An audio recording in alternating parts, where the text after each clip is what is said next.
Good morning, kids. Today we're checking out a brand new video from Dead Meat, the kill count for the 1973 movie, The Exorcist. That's right, we're finally checking out the first of it. Or, well, I guess I should say James is checking out the first of it. Let's hop in and see how long this series can last.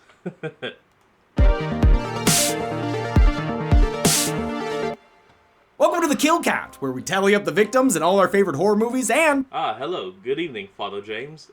show you how they were made. I'm James A. Janice, and today we're looking at The Exorcist, released in 1973. The Exorcist follows a young girl who gets possessed by a demon and the two priests who try to free her with an exorcism. But why the fuck am I telling you this? Absolutely everyone watching this video is familiar with The Exorcist. It's The Exorcist, the motherfreaking Exorcist. It's hard to get more famous than this. The Exorcist began as a movie came out 28 years before I existed, so that can tell you that even I know of it, and I've never even seen it.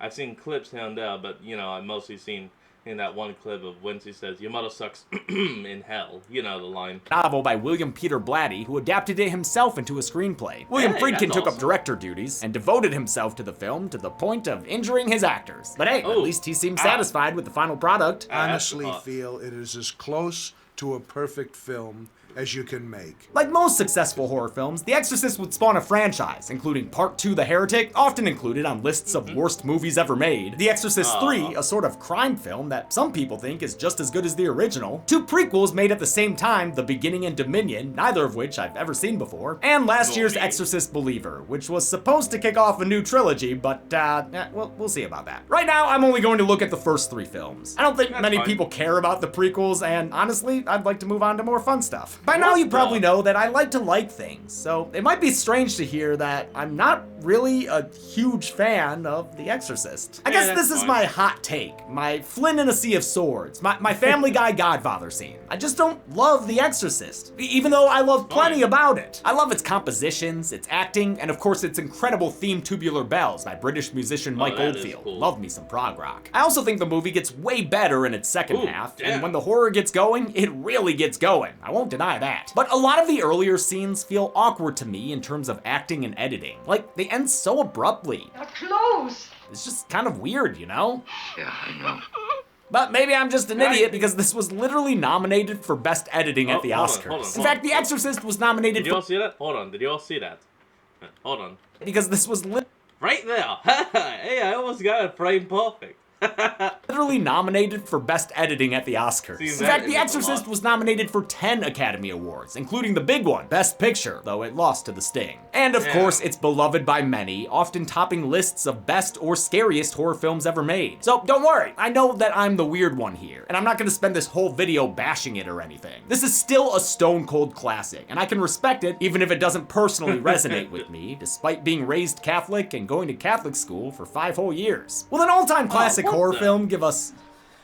What? It's the Scarewood. It's trying to tell me something about today's sponsor, Raycon. Nope, James, we're gonna have to take a quick cut and be right back. And we're back. Let's move on. Will an all-time classic horror film give us all-time classic kills? Let's find out and get to them. The movie begins in northern Iraq. Amidst this city of dugouts, a kid frickin' parkours his way to a priest. And that something is a dirty demon sculpture. Priest and paleontologist Lancaster Marin knows a bad omen when he plunders one. And this one scares him so bad, he goes dipping into a snuff box of pills. Pills are good, father. Pills are good. I used to hate the beginning of this movie for being boring, but now I love how measured and real it feels. I mean, yeah, it's mostly just an old guy walking around town, but it's a great look at a culture people wouldn't have been very familiar with. They filmed in and around Mosul, Iraq, with the dig itself filmed in Hatra, an ancient city that was later designated a UNESCO World Heritage Site. Shooting in Iraq proved difficult due to its extreme heat and the political situation. They were shooting in the same area Colonel Nazem Khazar was hiding in after plotting an assassination on President al-Bakr. Now that he's all peeled up, Marin returns to the dig site and sees a much larger statue of the sculpture he excavated. Although the movie doesn't officially name the entity, the book and sequels identify it as Pazuzu, a Mesopotamian spirit / recurring icon for gorillas. Pazuzu's powers are... correct me if I'm wrong, but isn't he technically meant to be like a Mesoamerican icon, a deity for the wind or something. I don't remember. Kinda nebulous. Sometimes clock stopping, sometimes dog riling, and sometimes almost causing carriage mishaps. I don't know. 10 minutes in, we move to Georgetown, outside Washington, D.C., where Chris McNeil is living with her 12-year-old daughter Reagan. Chris is an actress, like a successful one. She's got a house staff and shit. They're so rich their pastimes are horse riding and horse quizzing. Mayor, gelding, what? I think it was a gelding. Chris is so famous, friggin' Nixon is inviting her over for dinner. So you got an invitation. Hey.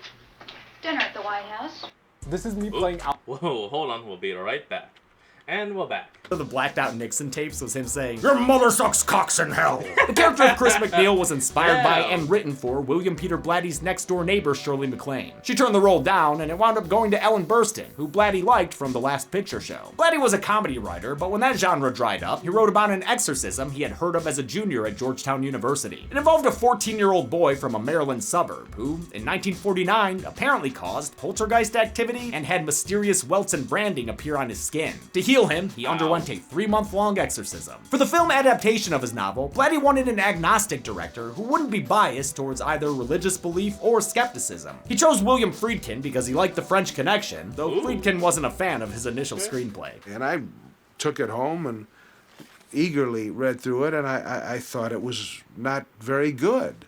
I thought it was overwrought.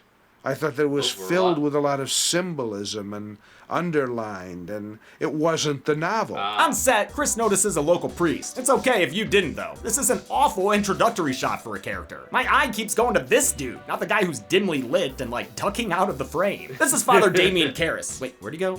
Oh, okay, there he is. A psychiatrist Jesuit who lately has been experiencing some extreme Catholic guilt, also known as standard Catholic guilt. I think I've lost my faith. He might be having a crisis of faith because working for the Lord pays like shit. I mean, his mom is stuck living in a neighborhood where child gangs destroy cars like a Street Fighter bonus stage. What's worse is that she's sick, but doesn't want to be moved to a home, especially not Well, I mean, at least they're not doing like force palm techniques on it. one he can afford. This is my house, and I'm not going no place. I love this lady, and her cute little nickname for Karras. Eventually, she has an accident that lands her in a crappy hospital where, hey, at least it looks like Dimmy is popular with the ladies. Just kidding, this sucks. Things are really rocky for this guy. Father Karras is played by Jason Miller, a stage actor and Pulitzer-winning playwright in his first screen role. As a Jesuit dropout, he brought an authenticity to the role that got him nominated for Best Supporting Actor at the Oscars. The first sign of trouble at the McNeil house is when Reagan introduces her mom to the strange man who lives in their Ouija board. Captain Howdy, do you think my mom's pretty? Captain Howdy? Captain Howdy, that isn't very nice. Wow, he's not only a demon, but a real asshole too. Prior to The Exorcist, Linda Blair was a working child actor and model in New York. While some child actors weren't allowed to audition because of their parents, including a teenage Jamie Lee Curtis, Blair's family wasn't bothered by the subject material. I'm a Christian, and in my religion, we never discussed the devil. So to me, it was a fictitious character like people think of Frankenstein. For a while, Pazuzu keeps his powers on the low, like shaking Reagan's bed off screen and making candles go off like faulty stove burners. Things start to get more intense down the street when a priest walks into a church to find the Virgin Mary way more stacked now. For real though, as someone who grew up Catholic, this is a disturbing sight, and I love the way it's revealed. You see the statue's face in the foreground when the priest first enters, and then watch him from basically the statue's POV, just waiting for him to eventually look in this direction and discover the desecration. Unsurprisingly, The Exorcist got negative press from several religious groups, including influential Christian evangelist Billy Graham, who said it was tainted by the devil himself. It probably didn't help that Studio Warner Brothers was headquartered at 666 Fifth Avenue in New York. Linda Blair would become a lightning that would not help.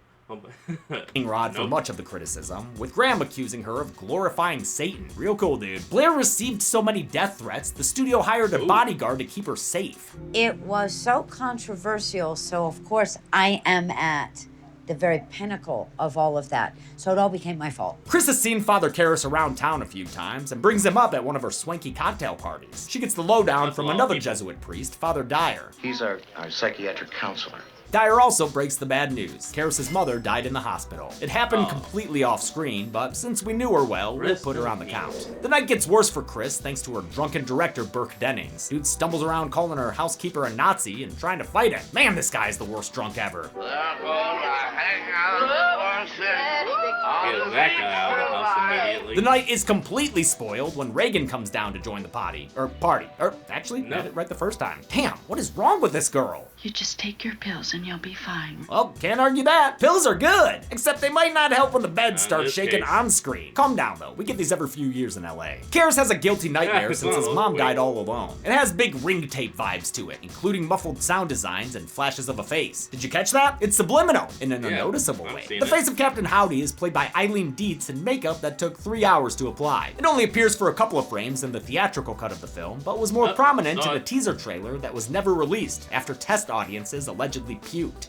Yeah, that was probably from all the flashing lights, y'all. Doctors are consulted to cure Reagan of her sudden potty breaks and sudden potty mouth. You fucking bastard! They think a brain lesion might be causing her strange behavior. I really don't understand how her whole personality could change. Well, let Oh, hold on. That sound was back. I guess that means the flashing lights are over. me tell you a story about a man named Phineas Gage. They run tests that are difficult to watch just because of how real they're shot. Anyone who's had medical procedures done can feel the sharp pains Reagan's experiencing. In fact, these medical scenes caused more walkouts than any of the film's blasphemy. Do you remember what caused you to faint? Well, they started that spinal tap or whatever, so. But even the sight of blood shooting out of a 12-year-old's neck isn't the scariest thing in this scene.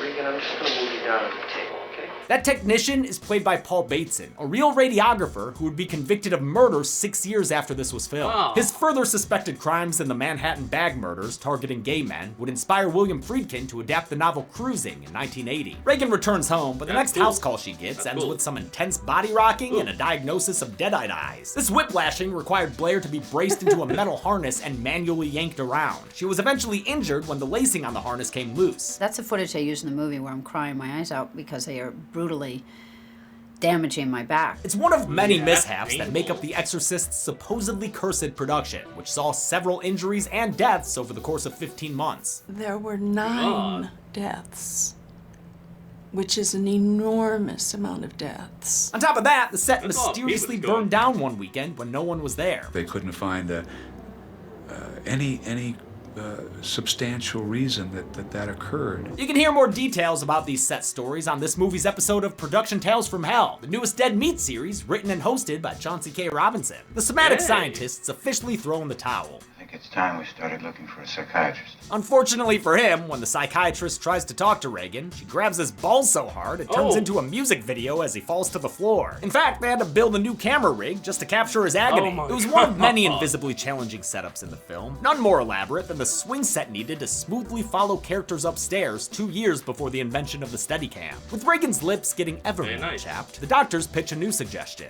Have you ever heard of exorcism? Before Chris can figure out if those are covered under her SAG health insurance, she gets some news about her drunk director. Burke's dead. While she was out, Burke Denning stopped by and wound up falling out of Reagan's window. He died after further falling down the massive set of concrete steps inconveniently located outside. As originally scripted, this emotional moment would have been ruined by one of the film's goofiest scares. The effects didn't work as well as they'd hoped, so the infamous spider walk was nixed. I agree with that decision. I mean, her little tongue flicks look so damn silly. It was put back in for a re-edit done in 2000 called The Version You've Never Seen. Friedkin oversaw those changes to appease his buddy Blatty, who resented the cuts he made at the studio's suggestion. And for a long time, he didn't even speak to me. But whenever he did speak to me, he would say, "Billy, you've cut the heart and soul out of the movie." And I would say, "Bill, you're a sore winner." Not sure if I'll ever have the time for another cut comparison, but if it happens, it'll be on our new channel, Dead Meat Presents, so subscribe to that if you don't want to miss it. Since the haunting has gone homicidal, Father Karras gets a visit from Lieutenant William Kinderman. The cop wants him to tattle on any troubled clergy who might be responsible. He tries to warm him up with compliments. Yeah, it's true, you do look like a boxer. Like John Garfield. In body and soul. Hey, you know what? Yeah, I can see that. Oh, yeah, you're not Tell wrong. you look like Paul Newman? That one, not so much. Kinderman tells Karras one detail the Maybe if we saw him without the hat and mustache, maybe. But other than that, no. newspapers didn't have about how they found Burke's body. With his head turned completely around. But even with the gruesome deeds, Karras says he can't betray his father-father confidentiality. You can see Kinderman's respect for Karras, and he's a downright sweetheart when he goes to talk to Chris. I love the way he reasons with her about the peculiarities of Actually, the guy almost looks like a modern-day J.K. Simmons. Huh. Burke's death, and how he asks Like, look at him. Oh, hold on. for her audits. I love the way Like, look at him. He looks almost like a modern-day J.K. Simmons. Like, yeah, okay, his face isn't exact, but it's like the way he has the hair and mustache. Like, I know I'm not wrong on that part, at least. He reasons with her about the peculiarities of Burke's death, and how he asks for her autograph on his way out. Kinderman is a welcome addition to the film, giving us some well-acted one-on-one character scenes. I wish the first act had more of those. I wish that Kinderman had more of a role. He's just kind of a side guy on his own little adventure throughout the movie. Actor Lee J. Cobb died just a few years after this movie's release, but the World War II vet left behind a hugely impressive body of work, including On the Waterfront and 12 Angry Men. After Kinderman leaves, the movie rockets into crazy town. Chris walks in to find Reagan's bedroom making a mess of itself, and Reagan making a mess of herself with a crucifix in a scene that's still shocking even by modern standards. It gets even grosser when Reagan bloodies her mom's face, then slaps her and tosses her across the room. The intense scene boils over as furniture blocks off help and straight up attacks Chris. It reaches a fever pitch when Reagan's head turns completely around and speaks with the dead Burke's voice. Do you know what she did? Your daughter? For the crucifix bit, the teenage Linda Blair had no idea what she was doing. I didn't understand what masturbation was at that age. She was shielded from the worst shots thanks to Pazuzu face model Eileen Dietz, who played Reagan in scenes that weren't suitable for Blair due to her age. It's Dietz during the close-ups in the crucifix scene. She'd also stand in for Blair during the hours it took to set up lighting and effects. But Blair did have to do some of this scene herself, stabbing a crucifix into a sponge attached to a box by her crotch. Like the rest of her performance, Friedkin coached her through it without condescending tricks. He never ever once tried to do something to intentionally hurt me or to misguide me. Seems like he was mostly good to her. The worst he would do is threaten to take away her favorite on-set treat. If you don't say that, Linda, you're not gonna have your milkshake. He definitely treated her better than he did Ellen Burstyn, whose cry of pain in this scene is infamously real. Burstyn permanently injured her coccyx here thanks to Friedkin being a little asshole. I said, Billy, he's pulling me too hard. I can get hurt. And Billy said, well, it has to look real. Friedkin denied that she was injured, and I don't think ever apologized for it. I know sometimes directors can be hard on their cast and crew to achieve the vision they want, but unsafe behavior like that is never okay for a movie. Finally, the awesome practical effects of the room freaking out and the furniture attacks were done by effects artist Marcel Vercouture. He used piano wire to make the furniture move and flung objects around using a chute and compressed air tanks. Man, this looks like fun to do. After the insanity of that scene, Chris is fully on board with the exorcism plan. She asks Father Karras to do the honors, but he only agrees to see Reagan as a psychiatrist, thinking it's a mental health issue. The child formerly known as Reagan tries to taunt him by saying his mother's in hell, so Karras counters with a little pop quiz, asking her for his mother's maiden name. What is it? Huh, I've never seen someone get sick over a password recovery question like that. That vomit was actually porridge with pea soup coloring that was pumped out of a tube hidden by makeup. Dietz once again stepped in to test the apparatus and film some shots with it. The puke was only supposed to hit Miller's chest, but a happy accident caused the first take to be the best take. Maybe my vomit is getting a little cold. So I raised up trajectory a little bit, and I maybe cranked on a little bit. And anyway, when I let go, I hit Jason flush in the face. Reagan claims she's the devil and suggests Karras perform a spectacular procedure. What an excellent day for an exorcism. To goad him into it, she does stuff like opening drawers by herself, but still refuses to engage in the father's tests. Do it again. In time. No, now. In time. Friedkin said he wanted Reagan's possessed voice to sound like a Hieronymus Bosch painting. Sound engineer Chris Newman took on the challenge and spent 150 hours modifying Blair's voice, only to find out the director didn't like it. Oh, fuck. 150 hours of work just out the window. Wanting a voice that was neither male nor female, they recruited actress Mercedes McCambridge to record the lines after chain smoking and consuming raw eggs and whiskey. Then they added animal and bug noises, which were used throughout the film to create unease. The overall sound mix took 16 whole weeks. Reagan starts apparently speaking in tongues, a telltale sign of possession, but it ends up being a false alarm. A recording of it reveals it's only English in reverse. I mean, that's still impressive to me. But between that fakery and an overly dramatic reaction to non-holy water, Karras is filled with so much doubt, he momentarily becomes the most miserable looking human in recorded history. What brings him back is a direct message from Reagan's tummy. Feed me! Or, sorry, help me! He consults the Jesuit leaders, and by order of decree, he's given the go-ahead to perform an exorcism. The university president is played by one of the film's technical advisors, Father Tom Birmingham, who actually taught writer Blatty in high school. Father Dyer was also played by a real priest, Father William O'Malley, who met Blatty after criticizing the novel for its cliche depiction of the clergy. The film's success resulted in them receiving genuine requests for exorcisms. I was getting calls from all over the place. I mean, people wanted me to exorcise their daughters, exorcise their cat, exorcise their... Exorcise their cat? No, that can't be real. Is that real?